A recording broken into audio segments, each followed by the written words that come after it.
I'm not the murderer. And if he pulled the trigger and killed this man, he's supposed to free Treese. Why would he bring both of us down with this? I'm gonna tell you why. Because he wasn't a friend. That's why you have to watch out who your friends really are.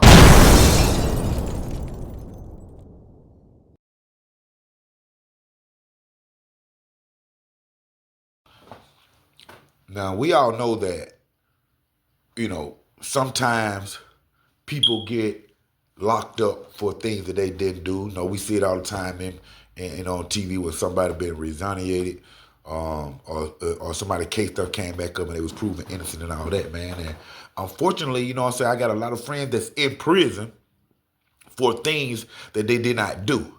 Now, they might have been with the person, they might decided to rob somebody with the person, not knowing that the person was going to pull the trigger. You know what I'm saying? Now, if that's me, send me to jail, send me to prison for my 10, 20 years for robbery. I did that. But if he pulled the trigger, that went our plans. He did the murder. Don't charge me with it, man. You know what I'm saying? And unfortunately, things like this happened all the time in my hood, especially when it came to some of my friends that had ventured out and met new friends. You know what I'm saying? Met new friends that they thought that they were their friend. In this particular case, I have a friend named Tater. We'll call him Tater. I bet you all my partners and all my girls at College Park saying right now, we know who that is, Don Tree. Because, that's part of his name, however. But he just hit me probably a month or so ago, you know what I'm saying? On Facebook or something, man. Big shouts out to the triple OG Tater. But right now, man, my partner been in prison for about 15, 20 years, man, for something that he actually didn't do directly. You know what I'm saying? In my hood, we don't kill cab drivers. Never have.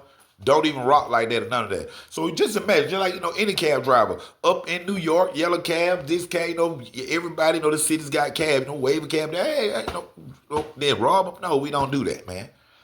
In this particular case with Tater was with another friend. And I don't know the friend. Now, he couldn't be from College Park where me and Tater, us, we grew up from, College Park Project, because I don't know him. You know what I'm saying? But Tater is a lot older than me, a good little chunk older than me, so, he had his own friends, or however. But they called the cab in the wee hours of the morning. Now, what I don't know is if the cab was leaving from College Park, taking them to East Point, or leaving from East Point on Montel Home projects. Big shouts out to my Montel Home, 1010 partners over there. But I don't know if they were leaving from Montel Home going to College Park. That's one thing that I can't remember exactly what happened on the transportation. But wee hours of the morning, they called a cab and, jump in the cab and on their way. We'll say on their way to College Park. Now, you got to keep in mind when you call a cab, the cab, first thing to ask you where your address at. The address where we're picking up from. Then once you get in the cab, the delivery address. Those are the two addresses. Like, where you were. You know what I'm saying? Which end up getting you caught anyway. But what you have is wee hours of the morning, they call a cab. They have been out all night doing their thing, whatever it may be. Now they finna ride out. They needed a ride. They call a cab. They get in the cab and they ride it. Just like a regular day, the cab driver don't know anything. It's just a regular fare. But once they get to their destination, the dude who with my partner Tater, he decides that he want to rob the cab driver. You know what I'm saying? And just like if I'm right there with him, you might say, "What you want to do?" What? Okay, shit, handle your business. But that don't mean I'm in on the road. If I say handle your business, that's on you. That's on you. You know what I'm saying? So he robbed the cab driver. Now, I don't think this cab driver had no more than like $50 to $100. But he robbed the cab driver, then shoot him in the back of the head. In the back of the head, the cab driver don't even know it done happened, man. Bam, he out of there. $50, your whole life don't change. You have to think the cab driver just picked you up from this address. When the police and the homicide detective start doing their work, the first thing they're going to look at is the pickup spot. Like, how dumb is that? Who stayed here? Who was here last night? Who called the cab from here? Where the cab went to? Who stayed here? Who got dropped off here last night? Simple mathematics. Easy open and shut case. You know what I'm saying? What I don't get is, once we get locked up for this, I'm not the murderer. I shouldn't have a life sentence or 50 years or something like that. He should have it. And if he pulled the trigger and killed this man, he's supposed to free Treese. He's supposed to let the police know, hey man, I did this. My homie didn't have nothing to do with it. He didn't even know I was going to do it. Why would he bring both of us down with this? I'm going to tell you why. Because he wasn't a friend. That's why you have to watch out who your friends really are. Because they can do something, man.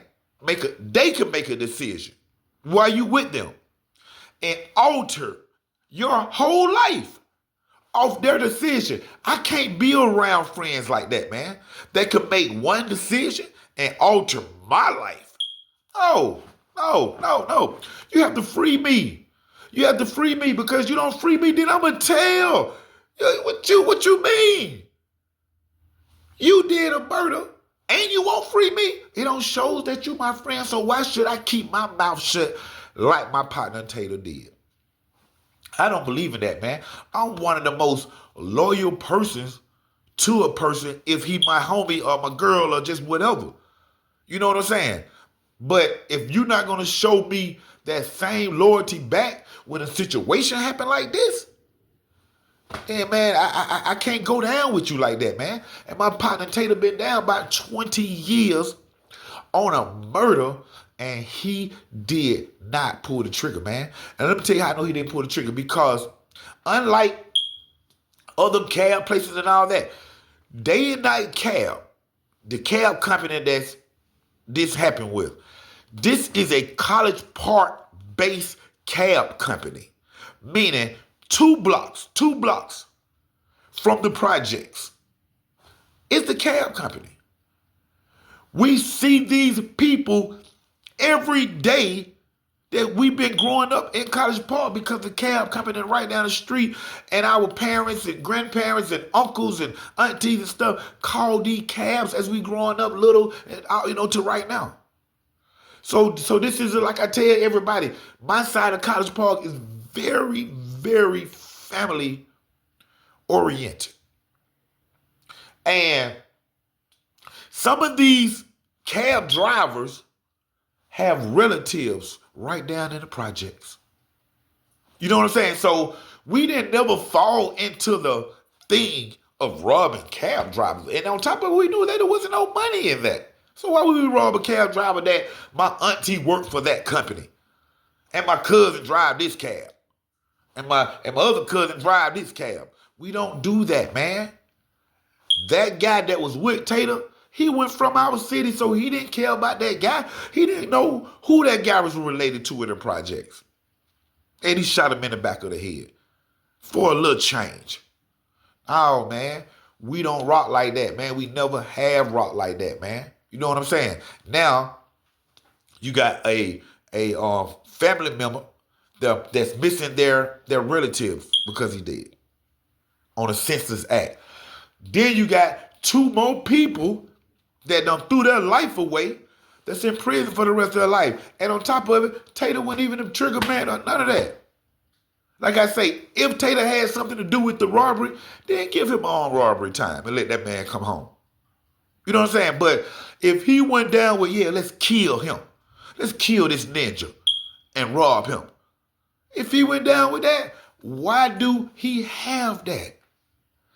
Man, you have to be careful. And I say this to all my viewers, all my subscribers, all my fans, from YouTube to Facebook to Instagram, however, man. Y'all see this show, man. Y'all really, really be sure on who your friends are, man. And if you do have real close friends, you should know their characteristics on things that they will do and won't do. Because that could determine your life. And like I said, man, that man been locked up 20 plus years. For $50, $100? Man, it's senseless, man. We do not kill cab drivers. Like, period. Like, we don't rob them. You know what I'm saying? Now your life is over. Now you in jail. You know hitting your partner. Man, let me put $20 on my book. $20. It's harder out here than it is in prison. I can't see nobody nothing. For real, boy, you don't got to pay no lights. You don't got to pay no rent. You eat 3 meals a day. You got to pay no water bill, no trash bill, none of that. You worry about your kids. Man, senseless act, man. I just never fell into robbing stores, robbing banks, robbing cab drivers. Oh, man. It's real talk, man. Know who y'all friends are, man. It's real talk, man, because your life could be gone. Just washed up because he want to take some. You know what I'm saying? And then have a itchy finger and kill somebody. Old man. This ain't even no young dude sell drugs and that. It's just an old man driving a cab trying to make a living. I don't understand what some of y'all be thinking, man.